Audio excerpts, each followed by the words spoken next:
Well, it's time for another episode of JoJo's Jibber, where we take them fancy schmancy ideas and boil them down into some good old Southern common sense. Today we're going to talk about something called compassion fatigue.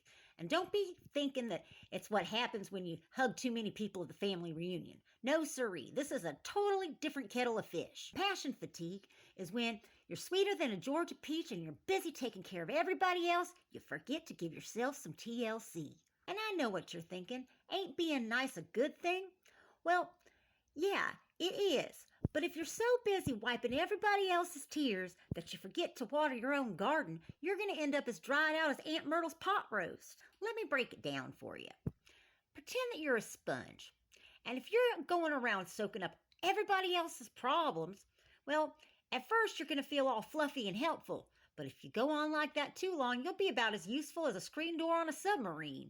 Before you know it, you'll be having nightmares about other people's drama, and you'll be feeling like you're living out the movie Groundhog Day. And let me tell you, once compassion fatigue sets in, you might be snapping at folks like a turtle with a toothache, or even worse, cozying up to a bottle of bourbon thinking it's your new best friend.